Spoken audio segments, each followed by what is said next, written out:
Education के ऊपर आपका जो क्वेश्चन है ये मेरे दिल के बहुत करीब है। अक्सर पिछले दिनों में ये हर तरफ से आवाज़ आती रही है कि एजुकेशन का स्टैंडर्ड नीचे जा रहा है। आप देखेंगे कि हमारा जो एजुकेशन स्टैंडर्ड हुआ करता था before the implementation of right to education under article 21A of the Indian constitution, it was entirely different. लेकिन जब ये right to education act pass किया गया जो अप्रैल 2010 में इम्प्लीमेंट हुआ और तब से जो है ये पूरे भारत में जो है वो इम्प्लीमेंट कर दिया गया था और उस टाइम जो है जम्मू एंड कश्मीर स्टेट में इसे लागू नहीं किया गया था as per the article 370 of the Indian constitution, तो वहाँ पे ये लागू नहीं हो पाया था। आप देखेंगे कि इस एक्ट में कुछ ऐसे प्रोविज़न हैं जो एजुकेशन के लिए बहुत ही कहना चाहिए हानिकारक रहे हैं। सबसे पहले तो आप ये देखें कि इसमें नो रिटेंशन एक पॉलिसी बना दी गई कि किसी भी बच्चे को जो है वो फेल नहीं किया जाएगा 8वीं तक। आप ये मानिए कि जब 8वीं तक किसी बच्चे को फेल नहीं किया जाएगा तो हमारे पास किस तरह के बच्चे जो हैं वो तैयार होंगे। बच्चे को ये पता है कि वो फेल नहीं होगा, इसलिए वो पढ़ाई को सिंसियरली नहीं ले रहा था। टीचर को ये पता है कि फेल होने पास होने का कोई मतलब नहीं है, तो इसलिए टीचर पढ़ा नहीं रहा था। तो ये मानिए सिंस 2010 एंड टिल डेट हमारे पास एक ऐसी नर्सरी, एक ऐसी पौध जो है तैयार हुई है बच्चों की जिनका एजुकेशनल स्टैंडर्ड जो है वो बहुत ही पुअर है। रीडिंग, राइटिंग एंड अरिथमेटिक जो है वो बहुत ही पुअर है। 8वीं का बच्चा जो है वो 4वीं 5वीं की स्टैंडर्ड की किताब नहीं पढ़ पाता है। तो ये क्या कहता है। फिर हमने एक और चीज़ जो है इंट्रोड्यूस कर दी स्कूल्स में, मिड डे मील्स। अब मिड डे मील्स किस ऑब्जेक्टिव से इंट्रोड्यूस किया था ये कहना बहुत मुश्किल है। अब जब मैं जिस शहर में मैं हूँ अभी दिल्ली में, और मैंने यहाँ देखा है कि बच्चों को यहाँ मिड डे मील मिलता था और मिलता है अभी भी। तो मॉर्निंग शिफ्ट वाले बच्चे जो हैं यहाँ डबल शिफ्ट में स्कूल चलते हैं। मॉर्निंग शिफ्ट वाले बच्चों को यहाँ पे 11 बजे भोजन मिलता है, 12:30 बजे उनकी छुट्टी हो जाती है, वो 7:30 बजे स्कूल आते हैं। इवनिंग शिफ्ट वालों को जिनका स्कूल जो है वो लगभग 1 और 1:30 बजे के बीच में लगता है, उनको 3 बजे मिल जाता है। तो 3 बजे 1 बजे जो बच्चे घर से खाना खा के आए होते हैं वो 3 बजे जो है वो क्या खाना खाएंगे। और हमारा ऑब्जेक्टिव क्या था इस मिड डे मील का। नॉर्मली बड़े शहरों में खिचड़ी मिलती है, दलिया मिलता है, आलू पूड़ी मिलता है। आप न्यूट्रिशियस फूड देना चाहते हैं तो आप और भी बहुत सारे तरीके थे आपके पास। पर एनीवे ये बिल्कुल डिफरेंट पार्ट है। एजुकेशन को कैसे इम्प्रूव किया जाए, मैं हिमाचल के कॉन्टेक्स्ट में बात करूँगा कि एजुकेशन में सुधार कैसे लाया जाए। एक क्राइसिस जो है वो बन गया है और क्राइसिस सबसे बड़ा ये है कि मोस्ट क्वालिफाइड जो टीचर्स हैं हिमाचल प्रदेश में वो गवर्नमेंट स्कूल्स में है, लेकिन स्ट्रेंथ डे बाई डे जो है वो प्राइवेट स्कूल्स की बढ़ रही है। ऐसा क्यों है? क्या ऐसा कुछ क्राइसिस बना दिया गया है, आइडेंटिटी क्राइसिस कुछ हो गया है, या हमें ये लगता है कि हम कुछ एग्जाम्पल सेट नहीं कर पा रहे हैं, लोगों को मोटिवेट नहीं कर पा रहे हैं? क्यों नहीं कर पा रहे हैं? उसका एक बड़ा कारण ये है कि टीचर्स जो गवर्नमेंट स्कूल में पढ़ाते हैं, और नॉर्मली हर टीचर की सैलरी जो है वो 1 लाख रुपए से ऊपर है, उसी टीचर के जो खुद गवर्नमेंट स्कूल में पढ़ाता है, गवर्नमेंट सैलरी लेता है, गवर्नमेंट से सैलरी लेता है, लेकिन अपने बच्चों को वो प्राइवेट स्कूल में पढ़ाता है। क्या उससे अपने क्वालिटी के ऊपर, अपनी एजुकेशन, अपनी एबिलिटी के ऊपर फेथ नहीं है? क्योंकि जब मैं पढ़ा हूँ तो मैं देखता था कि जिस स्कूल में पढ़ाई होती थी उसमें ही अगर कोई फीमेल टीचर है या मेल टीचर है तो उनके बच्चे भी वहीं पढ़ते थे। और हमारे साथ भी ऐसा हुआ। हमारे साथ भी ऐसे कई सारे बच्चे थे जिनके पेरेंट्स जो हैं कोई ना कोई उनमें से मदर या फादर उनमें से टीचर था और वो वहीं पढ़ते थे। तो जो क्वालिटी ऑफ एजुकेशन जो था या बच्चों और टीचर का जो रिलेशन था वो बड़ा हेल्दी होता था, जो रिस्पेक्ट होती थी वो भी बहुत ज़्यादा थी। तो ये जो क्राइसिस एक डेवलप हुआ है इसके लिए एक लेवल पे तो टीचर भी रिस्पॉन्सिबल है। दूसरा जो राइट टू एजुकेशन में 2 बातें बड़ी हैं जो आज हम बात कर सकते हैं इसके बारे में। पहला तो ये है कि कोई टीचर बच्चे को डांट नहीं सकता, उसको रेप्रीमेंड नहीं कर सकता, उसे फिजिकल कॉर्पोरल पनिशमेंट नहीं दे सकता। और ये एक ऐसा स्टेप है जिसने बच्चों में इतनी हिम्मत ला दी है कि आज बच्चे अक्सर जो हैं वो देखा गया है टीचर्स के ऊपर भी अटैक करते हैं, शहरों में भी और ग्रामीण स्कूलों में भी, क्योंकि उनके अंदर का जो डर था, टीचर के प्रति जो डर था, वो पूरी तरह से ख़त्म हो गया। तो एक तो हम ये था कि वो टीचर कुछ बोल नहीं सकते, अब टीचर को आपने दोनों हाथ बांध दिए और दोनों हाथ उसके पीछे बांध दिए, आप कुछ नहीं कर सकते।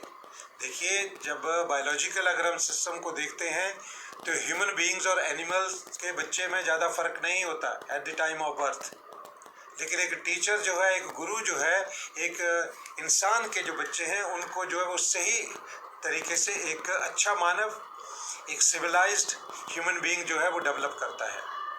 और पेरेंट्स से भी ज़्यादा रिस्पॉन्सिबिलिटी जो है वो टीचर के ऊपर रही है थ्रू आउट, चाहे वो गुरुकुल का सिस्टम हो या बाद में मॉडर्न इंडियन एजुकेशन सिस्टम हो। ये सिर्फ 2010 से ऐसा एक सिस्टम हो गया जहां बच्चों को कुछ नहीं आप बोल सकते, आप उनको फेल भी नहीं कर सकते, तो फिर पढ़ा किस लिए रहे हैं? फिर हमें असेसमेंट कैसे करना है बच्चे का, कौन बच्चा पुअर है स्टडी में, कैसे उसके ऊपर ज़्यादा फोकस किया जाए, कैसे क्वालिटी इम्प्रूवमेंट लाया जाए, वो कैसे हो पाएगा अगर हम बच्चे को फेल ही नहीं करेंगे? क्योंकि देखिए, नेग्लिजेंस दोनों तरफ से हुआ और बहुत स्ट्रॉन्ग नेग्लिजेंस हुआ है। बच्चे को फेल नहीं करना इट मीन्स कि बच्चा पढ़ेगा नहीं। टीचर्स को ये पता है कि फेल नहीं होना है किसी बच्चे को, नहीं तो वो पढ़ा नहीं रहा है, क्योंकि उसे पता है कि फेल तो करना ही नहीं, मुझे तो वैसे डर है। और फिर 9th में हमारे पास जो बच्चे आ रहे हैं उनका स्टैंडर्ड इतना पुअर है कि वो किसी तरह से भी 9th स्टैंडर्ड में बैठने के काबिल नहीं है। तो हमें जो है यहाँ पे सुधार करने की ज़रूरत है। रिटेंशन पॉलिसी दोबारा से इंट्रोड्यूस होनी चाहिए, फेल किया जाए बच्चों को, और जब फेल होने का डर होगा तो बच्चे पढ़ेंगे, साथ में टीचर के ऊपर भी रिस्पॉन्सिबिलिटी होगी और टीचर अकाउंटेबल भी होंगे कि उन्होंने कितना पढ़ाया और कितने एफर्ट्स उन्होंने किए कि वो बच्चा जो कमज़ोर था, जो क्लास में बैक बेंचर्स थे, उनको ऊपर लाने के लिए और उनको अच्छी एजुकेशन देने के लिए, उनको भी उन बच्चों के काबिल बनाने के लिए जो ऑलरेडी दिमागी रूप से बहुत सक्षम हैं, टीचर ने क्या एफर्ट्स किए, ये टीचर के ऊपर पूरी रिस्पॉन्सिबिलिटी आएगी। एक चीज़ हमें और देखनी होगी जो हिमाचल में तो विशेषकर है कि टीचर जो हैं वो एक पूरे का पूरा एक ट्रांसफ़र इंडस्ट्री के साथ बंधे हुए हैं। उनको वो सर्टेन ही नहीं होते कि उनको अगले पल 2 साल के बाद, 2.5 साल के बाद कौन क्या होगा, सरकार चेंज हो जाएगी तो फिर जो है उनकी ट्रांसफ़र हो जाएगी, और आज तक हम एक अच्छी ट्रांसफ़र पॉलिसी भी नहीं बना पाए। तो हिमाचल के एजुकेशन सिस्टम को स्ट्रॉन्ग करने के लिए हमें आवश्यकता है कुछ मूलभूत सुधारों की, और ये सबसे पहला सुधार मैं समझता हूँ कि टीचर को स्वयं से करना होगा। एक फेथ क्राइसिस सोसाइटी में डेवलप हो चुका है बिकॉज ऑफ टीचर्स, और आप ही इसको दूर कर सकते हैं। अब आप देखें कि शहरों में अगर आप देखते हैं तो दिल्ली जैसे शहर में ऐसे ऐसे स्कूल्स मैंने देखे हैं जहाँ 5-5 हज़ार बच्चा है सीनियर सेकेंडरी स्कूल्स में, और उसमें भी प्राइमरी विंग को एक्सक्लूड करके। प्राइमरी विंग तो यहाँ MCD स्कूल्स हैं, 6th से लेकर 12th तक 5-5 हज़ार बच्चे हैं एक स्कूल में, और बहुत सारे स्कूल्स यहाँ पे ऐसे हैं, एक स्कूल की बाउंड्री दूसरे से लगती है और पूरे के पूरे ऐसे लगते हैं कि यूनिवर्सिटी कैंपस है। हिमाचल प्रदेश में सीनियर सेकेंडरी स्कूल में स्ट्रेंथ जो है वो 300 और 400 है, 250 है। ऐसा क्यों है? एक और भी इसके पीछे रीज़न है कि सरकार ने इतने सारे प्राइवेट स्कूल्स खोलने की परमिशन दे दी जो नहीं होनी चाहिए थी। आप 5 किलोमीटर के गवर्नमेंट स्कूल के एरिया में, जहाँ भी कोई गवर्नमेंट स्कूल है उसके 5 किलोमीटर के एरिया में एटलीस्ट शिवालिक जो डिस्ट्रिक्ट्स हैं हमारे, उनमें अलाउ नहीं करने चाहिए थे। भाई आपका ऊना है, आपका हमीरपुर है, कांगड़ा है, बिलासपुर है, आपके सोलन है, लोअर पार्ट्स हैं, देन आपका सिरमौर है, मंडी के भी लोअर पार्ट्स हैं, कांगड़ा के भी लोअर पार्ट्स हैं। तो इनमें जो है बच्चों को ट्रैवलिंग में कोई इतना बड़ा इशू नहीं है। और मैं जानता हूँ कि जैसे in my own case I used to walk 6 kilometres to attend my high school education. तो क्या आज की तारीख में जब हमारे पास इतने आने जाने के साधन हैं, क्या ये आवश्यक था कि हर 1 किलोमीटर के ऊपर एक स्कूल खोल दिया जाए? आपने इतना बड़ा एक बिल्डिंग वेस्ट कर दी, वहाँ पे टीचर्स अपॉइंट कर दिए और टीचर्स के पास बच्चे नहीं थे, 5 बच्चे, 10 बच्चे, 15 बच्चे। आपने टीचर्स का इतना इम्पोर्टेंट ह्यूमन रिसोर्स जो था उसको आपने वेस्ट कर दिया। यहाँ पे मुझे लगता है कि एक प्रॉपर एक कमीशन स्टेट गवर्नमेंट को सेटअप करना चाहिए और उस कमीशन में ऐसे लोग होने चाहिए जो गवर्नमेंट उस एडवाइस दे सकें और कंक्रीट रिफॉर्म्स जो हैं वो एजुकेशन में किए जाएं हिमाचल की रिक्वायरमेंट के हिसाब से, हिली एरिया के हिसाब से, ताकि यहाँ का जो पैटर्न एजुकेशन में यहाँ के जो सुधार होने चाहिए, यहाँ का जो एजुकेशन का गिरता स्तर है उसको कैसे हम लिफ्ट कर सकते हैं। क्योंकि मुझे अभी भी याद है when I came to Delhi from Himachal, तो मुझे ऐसा लगता था उस टाइम भी दिल्ली में कि इतने बड़ा शहर है और शायद यहाँ स्कूलों में बच्चों को उतनी अच्छी तरह पढ़ाया ही नहीं जाता, और मैं समझता था कि हमारी हिमाचल की एजुकेशन कहीं कहीं आगे रही है। तो वो एजुकेशन उसको रिवाइव करना पड़ेगा हमें।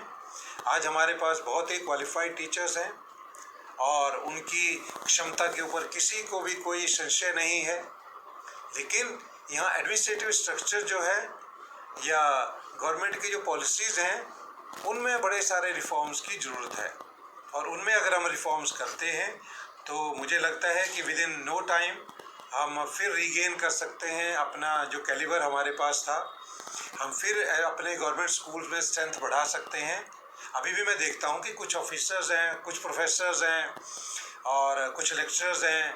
Even in my own family मेरे कज़न हैं जो केमिस्ट्री के लेक्चरर हैं और उन्होंने अपने बेटे को जो है वो गवर्नमेंट स्कूल में पढ़ाया और उसने उतना ही अच्छा परफॉर्म किया शायद जितना वो प्राइवेट स्कूल में करता, और वो खुद भी उस वहाँ पे वो टीचर थे, तो और उनका जो है कोशिश रही कि बच्चे को अच्छी एजुकेशन मिले। तो ऐसे जो हैं वो और टीचर्स भी जो हैं वो काम कर सकते हैं, और जितना वो करेंगे उतना ही हमारे लिए सहायक होगा। हो सकता है अगली बारी मैं और इस विषय के ऊपर बात करूं, लेकिन अभी हमें इन चीज़ों को ध्यान में रखना ज़रूरी होगा।